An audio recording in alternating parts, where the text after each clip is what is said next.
Hello, welcome back. I feel like I always try and do that. I always try and sing like Julie. Thou shalt not be singing. No, you're late. Stay in it.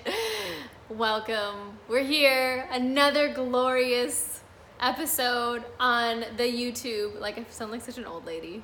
The YouTube. Like on the Facebooks. I've got my coffee here. And I'm thrilled to be here. Thrilled. Here we are. I have so much to tell you. Get sat down. Get sat down because we've got story time here today. The first story I have to tell you is about my daughter, Laelia. For those of you who have been on the journey with me for the past year, we are in 12 teen. I don't know if you're familiar with 12 teen, but 12 teen is that beautiful time where adolescents feel like they don't fit in anywhere. They're not like a little kid anymore. They're not like a true teenager. And in the kids' kingdom, I've talked to you about the kids' kingdom before. This will show up in my book. The kids' kingdom is a glorious place. It has its own rules and regulations. If you have a child, you have experienced the kids' kingdom, but don't worry, the rules of the kids' kingdom always changes, which is what makes parenting delightful, because you just never know. You never know what the rules are of the kids' kingdom. However, there are some things that you begin to expect. So in the tween world, the in-between, that's where we are. Her birthday's actually in October, and she believes with all of her heart. My brain just went back to that show. Do you remember that show? Like, with the dinosaurs. It has like a theme. I don't remember. Anyway, she believes with all of her heart that something magical is going to happen when she turns 13. I don't know what it is that she believes is going to happen. She believes something very dramatic is going to happen that's just going to like her Cinderella moment or something. Not that she's expecting like be transformed, but there's a part of her I think that does expect that, of like, now the world will acknowledge that I have a place. And I'm like, girl, you need to sit down. You already had a place. Okay, sit down, have several seats. You have a place. You have a place here with me. But she decided to, I'm tearing up already because that's what I do here. She decided to get her hair cut. And I feel like part of what I want to give to you as a mom who is in their 30s, you know, there's not a lot of women that I know of that have had kids very young. So I feel like I'm a pathfinder for you. I am a trailblazer. I am the one that goes ahead before you and maybe feels some of the thorns of parenting and mothering, and so I can give to you something maybe, because a lot of my peers, they don't have 12 teens. They have maybe 2 teens, like 2-year-olds that act like teenagers. So I feel like I can give something. I could just, here's wisdom that I have for you. I have gotten to this point in my mothering. Let me just give you, come underneath my wings, if you will, and let me gather you together and sit around for story time. Nobody told me before this last week of my life, or last couple weeks, nobody told me, you know, Julie, there's gonna come a time where your daughter is gonna wanna stretch her wings, and she is going to want to fly in a direction that you might not have picked. Like, I got that was coming, like, when they're, like, older, you know, like, this is still the time that, like, I'm buying her clothes for her and that kind of thing.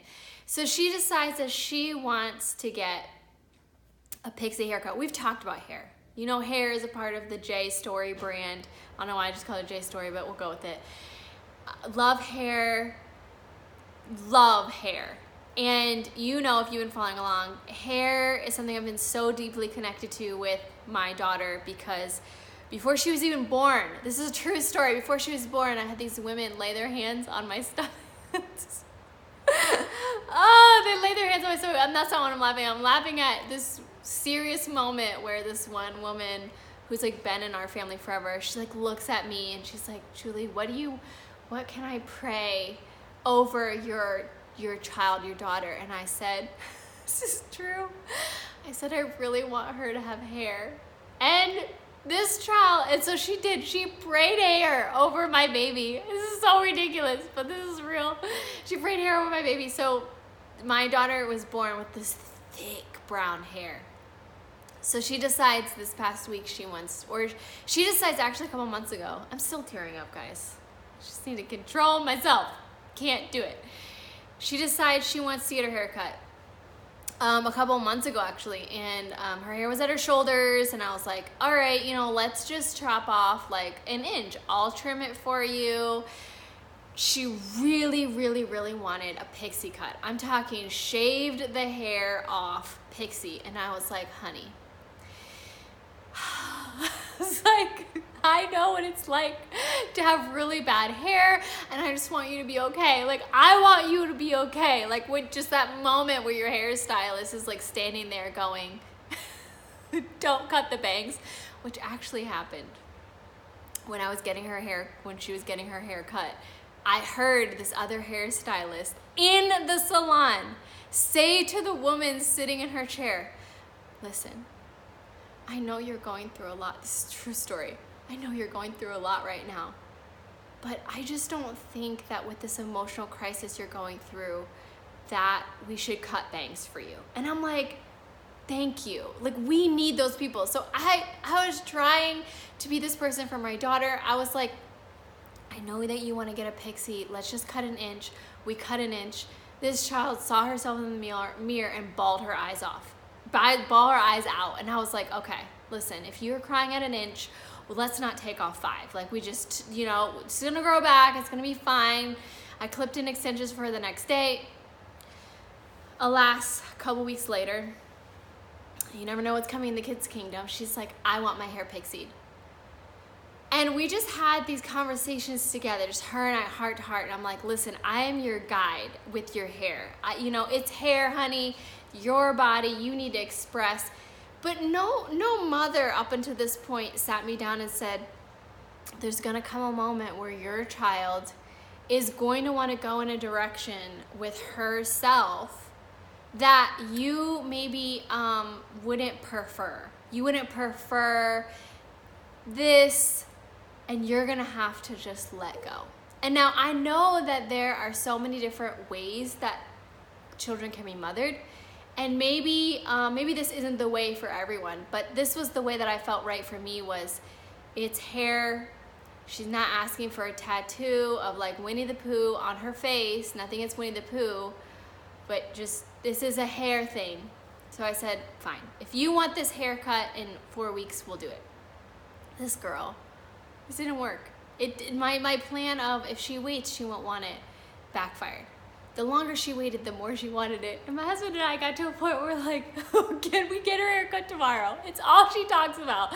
I don't care what we have to do. This child's getting her haircut because it's all she wants. So we go to get the haircut.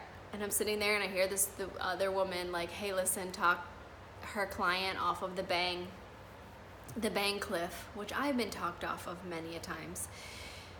And our amazing hairstylist that turned my hair from blue to golden babe, she is a master at hair cutting, and she starts to cut, and I just see just hair, tons of my daughter's hair falling to the ground, and I'm like texting Andre, and I'm like, I'm having a hard time, like, I can see my child's neck, like, are we gonna be okay?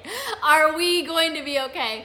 And so she keeps cutting, and I'm just like, just breathe, like it's gonna be okay, whatever happens. And then about halfway through, I'm like, oh, this looks really cute. Like, I actually am about this right now. And then she got done and I'm like, I'm so all about this hair. Like, I'm so glad that my daughter didn't listen to me and she just did her own thing, because she came out, she was so cute in the car on the way to get her haircut. She's like, I'm so nervous, Mom. And I'm like, don't worry, I brought hoops.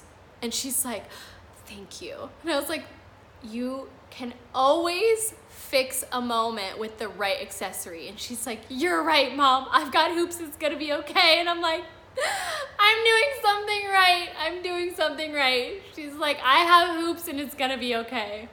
So she gets the haircut and it's so cute and it's so rock star. But I just feel like I needed to come here with you and say, listen, you might have a time where your once twirly tool, bubblegum princess says, I only want to wear black. I want to chop off and shave off all my hair. And I feel like as women, and as moms, we have to get to the point where we let go of what we think that they should be and just let them be. And that's really a lot easier said than done. And I just didn't know, I'm clutching my invisible pearls going, why was this hard for me? And I'm just really realizing it was hard for me because I would love her to express her feminine self in a certain way. And then I realized I have that in me and I was like, oh no, I don't want that. I need to deal with that in me and process that all out so that I could just be there right there with her hoops going, girl, whatever you do, it's okay. We're gonna do this together, and just completely support who she is and who she's becoming. And it's such a beautiful thing, and it's such a poignant thing in her adolescence, just to realize that she needs to just fly in this area, and she needs support, and all I'm gonna do is be her guide, and that's it. And who doesn't want a rock star, solid woman in their life that's just you know what? Think about this, think about that, think about this, and once you have, go for it. I feel like that's who I want to be in her life, and that's who I want to be in other women's lives. If people come to me and they're like, hey Julie, I want to do the bangs, and we talk about that emotional experience, and then we say, are we making long-term decisions on short-term emotions? Go through the logic and wisdom of it, and then at the end of the day, just say, I fully support you. That is who I want to be in women's lives. That's what I want to see, other women rise up like that. And what's so amazing is even in the kids' kingdom, in the world at school, these kids are rallying around each other and support, good friends are supporting each other. And I'm just this is amazing. I love seeing kids support kids. It's so incredibly inspiring, and I love it. But speaking of that, we're gonna go to a little glad tidings of great joy. I don't know if you know this. I love happy things, but also if you ask the name that I cannot name on this podcast, imagine there's a little box, and if you say this person's name, it sounds like Celexa, but it's not. I can't say it because she's in the room. So if you say, hey... Sorry, I'm not sure. Every time! I was even trying. This is why. Okay, if you ask her to tell you good news, she will play a little good news thing. And I didn't even know that this was never heard of this before. I just thought, hey, maybe if I say, hey girl, play good news, she'll play good news. She does. And it's so cool. You should totally do it. It's I do it in the morning, so it's super refreshing just to wake up and say, hey girl, play me some good news. And she'll tell you something cute and interesting. So she does that. So this morning, she reminded me of this story that's gone viral. I'm sure you've seen it. The little boy who was wearing the University of Tennessee orange shirt. So it was college day at school, and so the school's hey, everybody wear your favorite, college colors. So he takes an orange shirt and he draws UT on it and then pins it to his shirt. I'm telling you this story because it just really stood out to me. It was this moment I had with my kids this morning, and this kid goes to school. Some girls at lunch start bullying him because his shirt is a shirt with a piece of paper on it. And it just like broke my heart because I know that when kids are walking through hard things inside of them, it comes out, and it doesn't make it right, it doesn't make it okay, but you know, like when stuff comes out, like whatever's in us is gonna come out of us. And Andre made a really good analogy about that. He like comes home and he's like super amazing and just hot, and he's just like dropping wisdom, which is even hotter. He's like, hey kids, you know, I don't know why he didn't say hey kids, but it's just like in my mind. In my mind, he sounds like Mickey Mouse, which he doesn't. That's another story. He's like, hey, I was thinking about how when you go to a bank and you ask for like $100, if you don't have that $100 inside of your bank, you can't get it out. And he was talking about, you know, analogy for the kids, saying like, if you don't have it in you, you can't give it to other people. And it's the same way if like, if you have something going on inside of you, or if you have, you know, kids have these big emotions that they're dealing with on an ongoing basis, which is why I'm such like an advocate and so like passionate about kids and parents helping to take care of their kids' mental health. Like we no longer have to wait anymore of like, oh, hey, you know, 25 years down the road, we have 25-year-olds processing things as a kids. Like mental health is such an important thing, and like we just need to be advocates for our kids, and we need to be you know, giving them tools and resources to help them process these big things. And sometimes processing it with their parents isn't enough. They need somebody else. They need a professional to help them process these big things. This is my little rant for the day because it's just so important. Like it makes me so sad, even in my own journey of like healing, to like have gotten to the point where I have processed really big things that I wish I had somebody process them with when I was younger. A professional to help me process them. So we have this kid who like wore this shirt, and like these girls were picking on him, and then his post goes viral because his teacher shares it. And I think she's just sharing it like, hey guys, like this kid's heartbroken because he got bullied over this shirt. And then of course goes viral, and this whole like the University of Tennessee sends so much like swag to the teacher and the student, and it was like such a big thing. And then they decide to make the shirt actually into an official shirt. And why I'm so like, I'm so just like connected to the story is, I told the kids this morning, listen, when we have these things that are hard that we're going through, you never know the good that's on the other side. Like you never know what is gonna happen that's good. And yeah, maybe not every single moment turns into a viral thing and like your design gets made into a shirt. But it reminded me of what Mr. Rogers' mom used to tell him, which was whenever something bad happens, look for the helpers. And so I was thinking about that this morning, of like something like this happened in this kid's life, and he had to process this like terrible moment, but it turned into something so cool. And now he now he has designed essentially a shirt, and I just thought that was like so amazing and so like inspiring, and such like a glad tidings moment.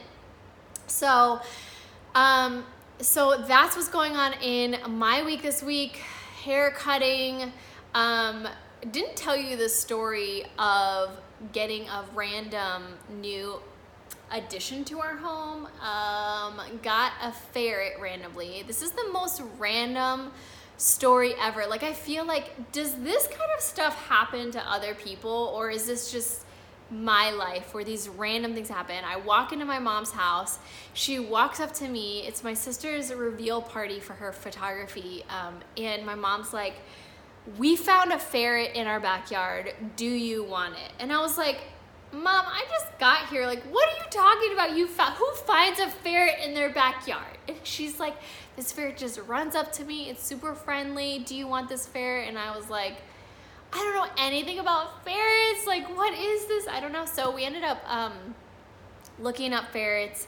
It was our neighbor's ferret on my parents' street, and then they ended up not wanting it anymore. So my mom was like, hey, want the ferret? And we were like, let's just try this ferret thing for a second. For those of you who would like to give your kids an opportunity to know what it's kind of like taking care of a newborn, I highly recommend a ferret. The ferret's maintenance level. And I even looked it up. I'm that person that's like, I'm gonna look everything up. I'm gonna watch all these videos. And of course, social media. You would not believe the videos on YouTube right now of the most adorable ferrets that just run up to their owners and just like, oh, I love you. Like, and so you're just watching like, this is so cute. It's like a house squirrel. Like I love squirrels. It's like a little house squirrel. I want a house squirrel and it'll run up to you and it just like has little hands and it's so cute. And then we bring the ferret home and we're like, what are you doing? Like, it just nonstop runs and nonstop wants to like get in everything. It's like, it plays with the dog. Is so cute. And of course Andre and I are like, hey guys, like we're gonna try this out. You can't bring a little house squirrel home and just, these kids' kingdom eyes are so big and blueberry and they're like, I just love this so much. Laelia is like in love with this ferret. So now we're regretting our life choices of trying out an animal, but I don't know. I don't hate the house squirrel. Speaking of squirrels, I just don't like high maintenance. I don't like high maintenance animals. Speaking of squirrels, this past weekend we decided to go to St. Pete and we're just like doing family fun. Like, have you ever had a family fun day where you're like, we're gonna have family fun, it's gonna be great, and I just love being together as a family. And then like no matter what, something never goes as like in your, like something never goes like what if when you're watching a Disney movie, you're like, that's what it's like, and then you get there and you're like, this isn't what it's like. Where's my Disney film? I feel like maybe it's just the tween world, that somebody always is like not 100% thrilled of whatever it is that we plan to do. Somebody's always kind of like, this is not exactly what I had in mind. And that happens a lot these days. But we just rally together. We're like, it's gonna be fun, it's gonna be great. We decided to go to St. Pete and just hang out at this like field, which sounds pretty boring to maybe a kid, but we're like, no, it'll be fun, bring your bike. Like, Laelia brings a book, it's great, it's no problem. This turned out to be one of the best times of my life. Let me tell you what happened. So apparently, don't know this, but now I do, there's a community of people in St. Pete that have trained the squirrels of the community. My mind was blown. These little squirrels, I felt like I was in a Disney movie. I was straight up enchanted, just my imagination was going wild. These just squirrels are running up to us like, please give me snacks with their little tiny squirrel fingers. And I was so happy. Like, they're so cute. I love squirrels so much. Like, my dream like is to hold a squirrel. So I come to this area and the squirrel just comes up and he takes this little bit from us and runs, and I'm just like, my mind is blown. So this community in St. Pete has trained these squirrels, and these guys come with bags of peanuts. So I'm like sitting there on the ground, I'm trying to feed this squirrel a little blackberry, and this gentleman comes up to me, he's like, no, this is what you need. And this is a true story, he just like gives me this pile of peanuts, and I'm like, oh, it was like better than Disney World, better than, I just love Disney World. It was better than Disney World, and these little squirrels are coming up with their little squirrel fingers, and they're just eating the peanuts like out of my hand, and one touched my hand. I was just like, this is the best thing ever. So now I feel like I'm on a mission. I just want to feed the squirrels peanuts. Like, I want to train all the squirrels to run up to me so that I can feed them. This is what I tell my kids all the time, like, you never know what's gonna happen. You just have to be open. Just be open to something amazing because you didn't want to come to the field. And now all we did all afternoon was just feed these squirrels. There's this mama squirrel. We knew she was a mama because she was engorged. And it was so cute, like, just knowing that we were participating in the furtherance of more baby squirrels entering the world. It was a good time. It was a really good time. So that's what's happening in my weekend. What's coming up? More glad tidings. I really want to share with you guys more just like good news, like good heartfelt, like warm chocolate chip cookie moments, because I feel like sometimes we just need to hear good things. I'm going to be sharing with you more stories. We've got a student representative coming up. I'm going to help my daughter again. If you've been following along for last year, you know student representative is a big time for me. I don't know if it's just because, you know, I'm a motivational, inspirational speaker inside of me, and I'm also just, you know, brand representative type thing. Last year, we did this super cool thing, and I'll show you on my Instagram stories again, where we created this little box that it said, her campaign was called Rock Your Weird, and so the kids would write out like something that was unique about them, and it was connected to the poster, and then they would put the little slip in the box, and it was just the coolest thing to read all of these like things from these kids. She probably had like 50 kids fill it out on her student representative poster, and it was just so cool to like hear kids celebrating themselves and just like owning what makes them unique, and it was just really cool moment. So I'm gonna invite you guys on that journey as well. Other things that are coming up, more stories. I really want to do a like things I'm loving in podcast. I was gonna say Instagram, things I'm loving. So I think that's probably gonna be the next podcast. So until next time, until next video, I hope that your coffee's hot. I hope that your hair stays voluminous. And I hope that your eyebrows match when you do them. So blessings, love, and I will talk to you again very soon. Until next time. Okay, bye. Bye.